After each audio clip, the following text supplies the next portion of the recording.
Welcome to Business Principles for Sustainable Urban Agriculture, HORT2307.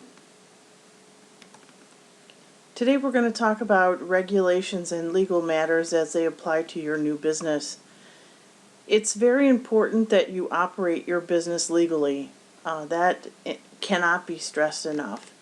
If you start doing things, cutting corners, you jeopardize not only your business, but your livelihood as well as your freedom. It's very, very important that you do things legally. There are different types of regulations that are going to play a part in running of your business. You may be required to have something licensing. You may be required to have inspections on a regular basis at your business. If you decide you want to work in an urban area, you're probably going to have to deal with different types of zoning regulations. If you don't have property that you can do whatever you want with, you may end up having to lease property to say, for example, grow vegetables for a CSA. And then there's DBA, doing business as, which we've already talked about. So if you want to have a different name for your business, not just called your own personal name, you want to give it an easily remembered name, you're going to have to file a doing business as.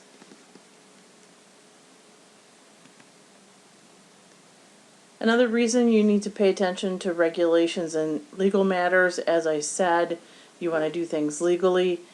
This is to protect your investment. And then there are additional things you can do to protect your investment. For example, if you've come up with a really great logo, you may want to trademark it.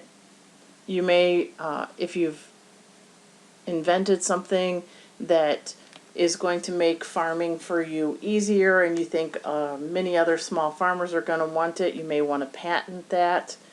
And then there are copyrights. You're also going to have to deal with governing agencies. So let's talk about the licensing requirements. Many businesses require licenses to conduct business. One of the ways to find out what licensing and permits are required is to go out to the Small Business Association website. If you go out to sba.gov and you search for licenses and permits, they will give you a list of required permits for different types of businesses, whether it be agriculture or if you want to do, if you want to perhaps make mead, you will then have to look at alcoholic beverages. There's regulations for fish, so you'll have a lot of regulations to look through depending on what your business is. You can also go out to trade associations and professional associations and find out what other licenses and permits other people have taken out for their businesses. This is also a good resource as far as the trade associations and professional associations go. Networking, you can talk to other people that have done similar things and find out where they started and how they got their licenses and permits so that you can hopefully avoid some of the mistakes that they made or don't have to go through as many hoops trying to get your licenses and your permits. Then you're also going to have to deal with city government. If you're trying to grow a CSA in an urban area, your city government is going to have requirements that you will have to adhere to.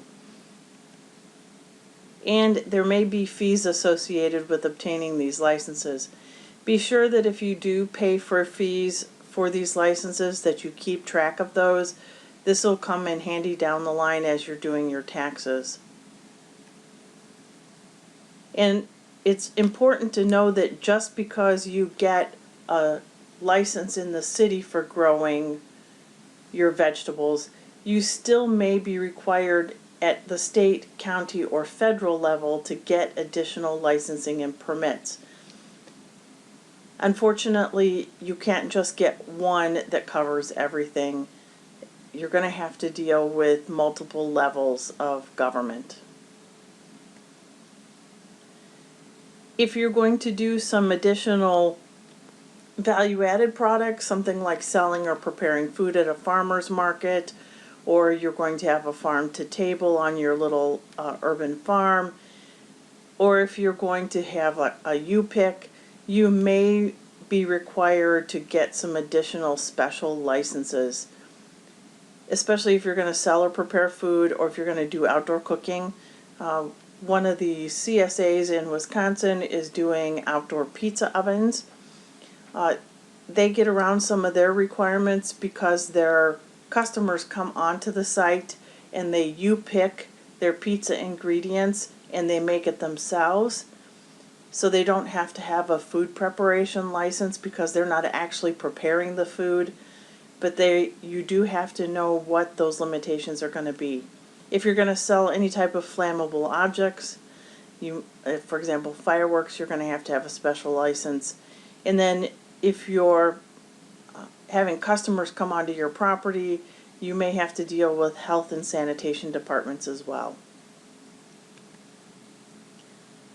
One very important thing to remember about licenses is that they do expire.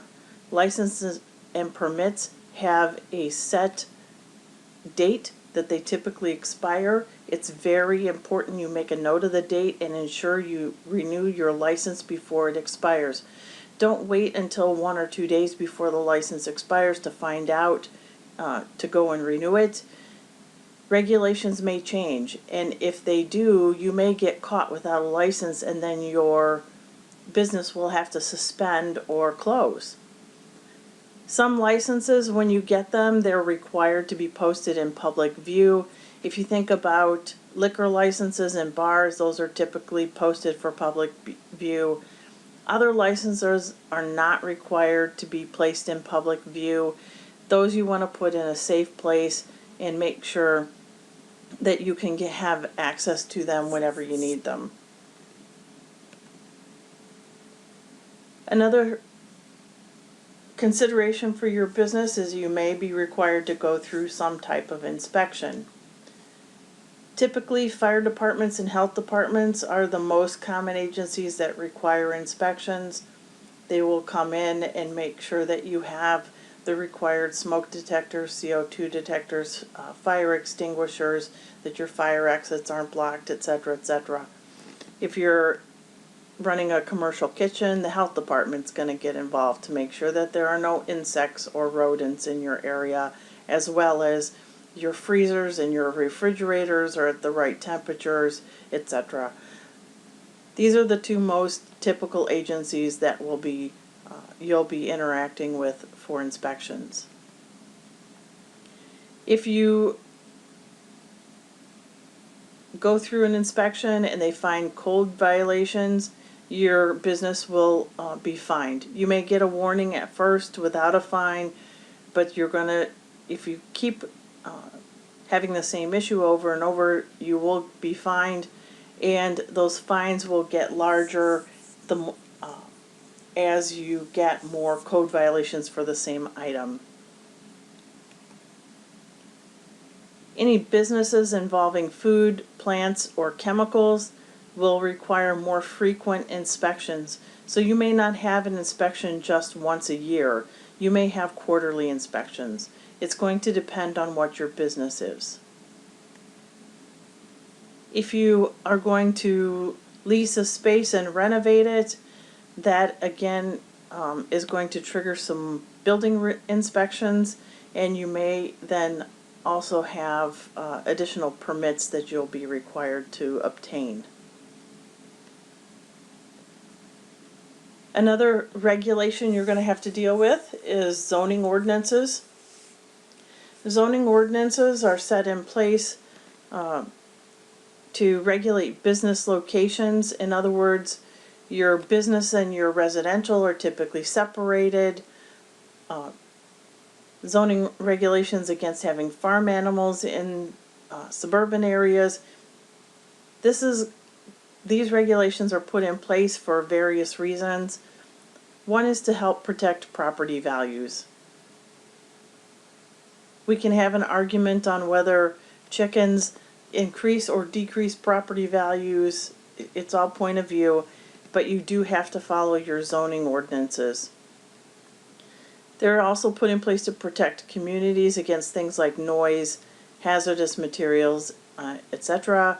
For example, if you want to open a bar in a residential area, that's probably going to go against a zoning ordinance because of noise. Zoning ordinances separate commercial and residential areas, as I stated before. They're going to try and keep these areas as separate as possible, just to make sure that you have good quality life in your residential area. Zoning ordinances may also regulate signage. So if you go through different cities around the Chicago area, you see that some signs are really tall, and for example, business signs are really tall. Other places they're really close to the ground. Those are regulated by the villages typically as for aesthetic reasons. They may regulate how big it can be, whether it can have lighting or not, what type of lighting it can have. So be aware that you're going to have to deal with these zoning ordinances if you want to have a brick and mortar location for your business. Some areas may be zoned as single use. For example, it's just a residential area. Others may be regulated as mixed use, so you can have a mix of single family homes and apartments, or you can have a mix of industrial and commercial. These are all easy things to find by contacting your village. The city clerk's office is going to have this zoning information. Most times it's online as well if you go out to the village websites. A home-based business can also be subject to zoning laws. So for example, if I want to start a bakery or a home-based bake business, I may be subject to zoning laws if I'm getting a semi-load of flour every week. If there's a high foot traffic or if there are deliveries from commercial vehicles, this may go against zoning ordinances, so you need to be aware of that. Another regulation you're going to have to deal with is a lease. If you are going to be signing a lease for your business, make sure you have an attorney review it.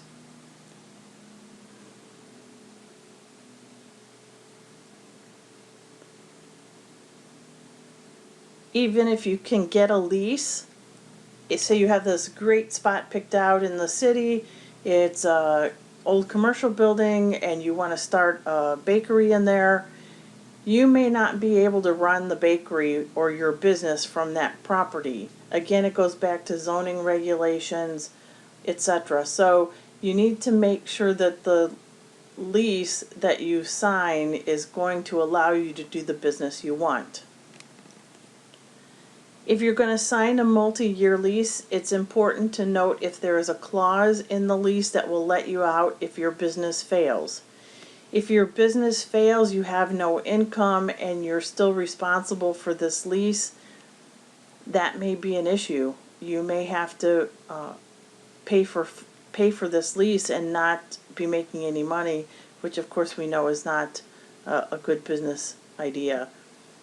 If you sign a multi-year lease, you go into a small space in the city and all of a sudden your business takes off like hotcakes and you need to expand. Can you get out of that lease if you need to go to a larger space? If you can't get out of it, is it possible for you to sublease it? Let somebody else lease the space.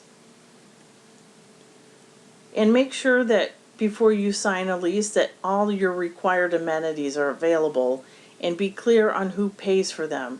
Are all utilities included? And make sure that utilities is spelled out as heat, air conditioning, water, electric.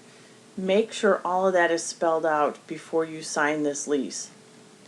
Does the lease include parking, or is that parking lot next to the building not included and now your customers have no place to park?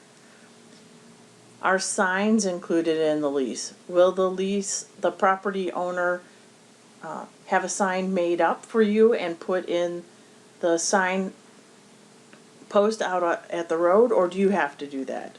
Is snow removal included? What about elevator access?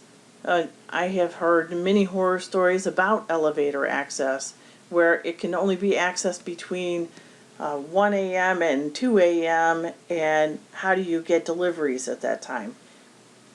Make sure these things are spelled out. Is your internet connection included in the lease, or do you have to pay for that separately? And if it doesn't have high-speed internet, then do you have to have it put in, and what kind of compensation is the building owner going to give you? These are all things that are negotiable. If you're going to lease land for farming, in addition to making sure that you can do some of the grow your vegetables on this property, there are some additional considerations you want to take into account. For example, is there water, and is the water source sufficient enough to meet your needs? If you are growing salad veg on a urban property and there's water, but there's not enough to keep your salad greens irrigated, it may not then be a good place for you. If you don't have sufficient water, is there a way to put water catchment on the site that you can then use to irrigate your berry crops? And is it going to be allowed? Not only you're going to have to check on with the property owner that you're signing the lease from, but you may have to check on city regulations as well. If you have a U-Pick operation, you're leasing land for a U-Pick operation, are there sufficient bathrooms for the customers? Can you put a portable bathroom on site and a hand washing facility? Will they allow a delivery truck to drive on that property, and is there sufficient room for the delivery truck to get in there to put that portable bathroom? And are there any restrictions where that portable bathroom can be placed? Does it have to be placed clear at the back of the property, or can it be placed at the front of the property, closer to the street? These are all things you might want to consider. Are there any restrictions for driving on the property? The CSA that I worked at, the CSA owner was leasing the property from a neighboring house, and they would allow us to drive on the property, but they would only let us pull in a couple car lengths, which meant this was a 5-acre property that was fairly narrow in the front and went straight back, which meant all the activity on the back of that property had to be done by foot, by hand, manually. You couldn't drive a truck out there and harvest all the tomatoes if you planted tomatoes back there. If you planted tomatoes at the back of the lot and you harvest them, you had to lug all of those harvest trays from the back of this 5-acre property all the way up to the front to get it into the truck and to get it into the cooling areas. So make sure you have these restrictions worked out, because it can increase the amount of labor going into your product immensely. If you have leased land and you want customers to come out and pick up their product, are they going to be able to drive on the property? At the Green Earth Institute, or the CSA that's out at McDonald Farm, I know that there are parking restrictions for customers who come to pick up their CSA shares. They're required to park in the visitor parking lot, which can be a bit of a hike if you're trying to collect your vegetables and you're minding a couple of toddlers. If there isn't a driveway, will the owner be willing to put one in?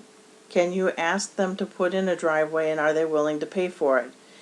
If they are willing to put one in, but they don't want to pay for it, can you split the costs? There are ways to work around some of these drawbacks, but they need to be addressed up front before you lease the land, not after. Another regulation you're going to have to consider, especially for sustainable agriculture, is what certifications do you want to get? Sustainable agriculture in and of itself does not require a certification, organic certification, biodynamic certification. It doesn't require formal certification. However, with that said, if you have formal certifications, if you are certified organic or you're certified biodynamic, these can increase your profits because they increase the value of your products.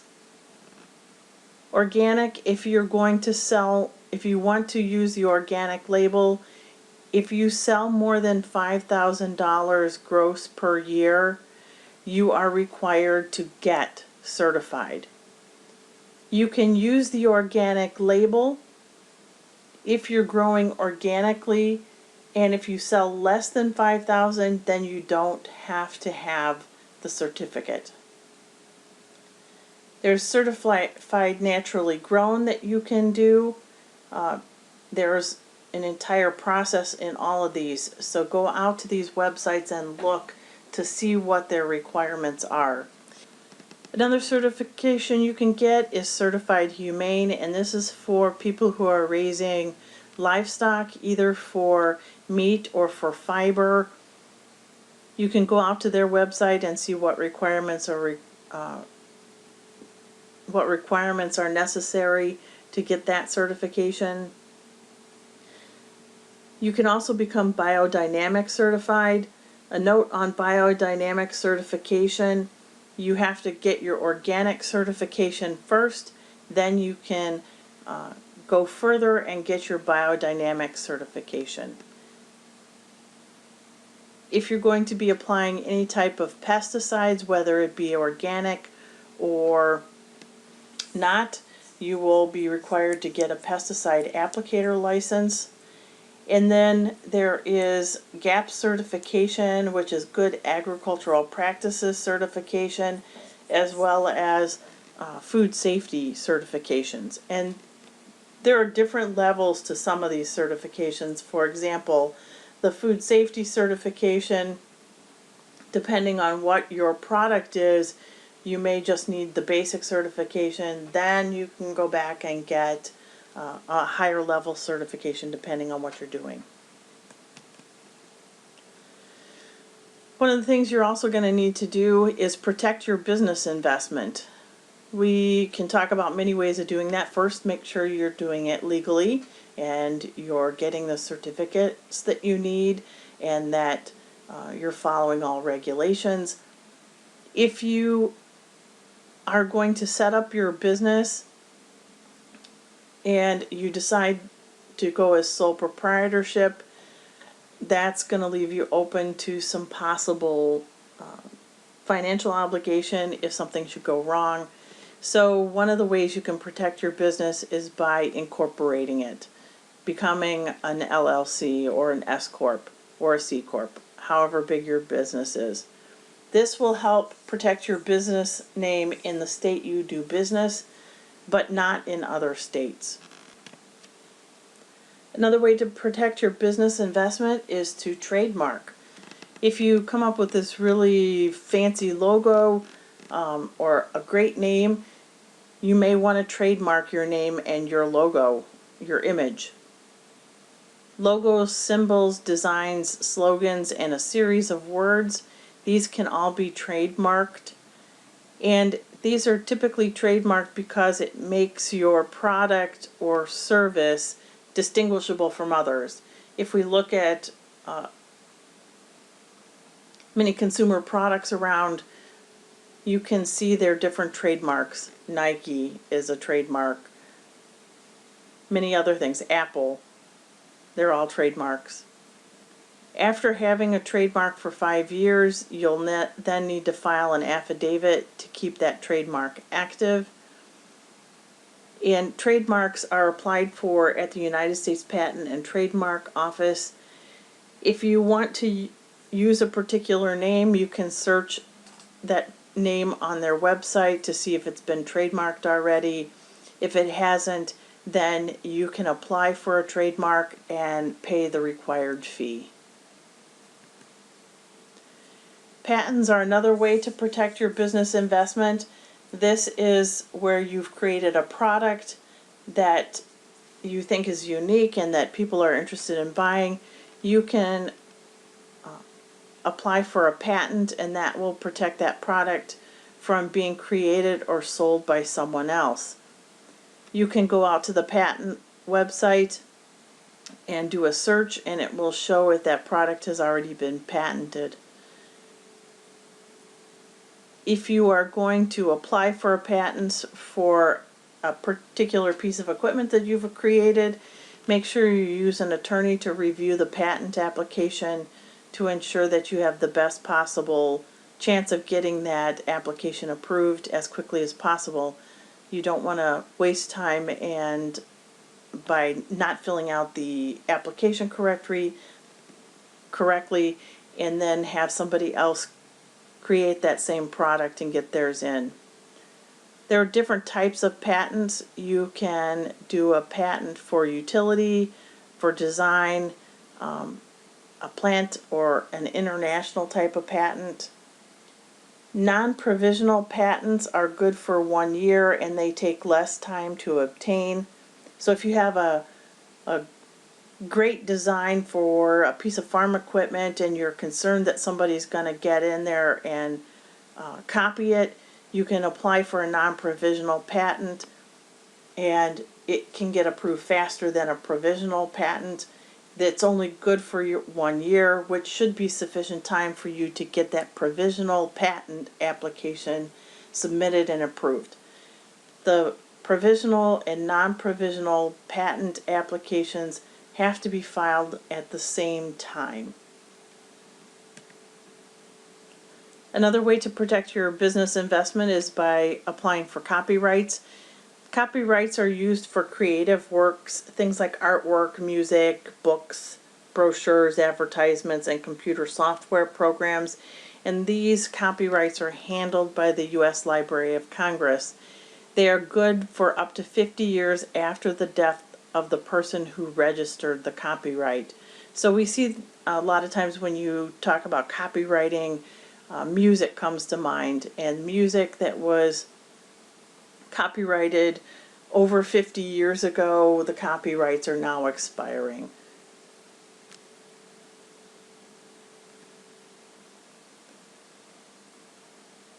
So for getting all these regulations and licenses and patents and copyrights, for getting all of this in place and to protect your business, you're going to have to deal with many different agencies. There are a ton of government agencies out there that you may have to deal with depending on what your business is and how big your business is. For example, Environmental Protection Agency, Federal Trade Commission, the U.S. Consumer Product Safety Commission, the Department of Commerce, the Department of Labor, the Food and Drug Administration, and the Patent and Trademark Office. These are all agencies that you may or may not have to deal with depending on what your business is and what your product and service is. Their official website is the business.gov website. You can go out there. But in order for you to work with these agencies, you're going to need to register your business with the U.S. Small Business Administration.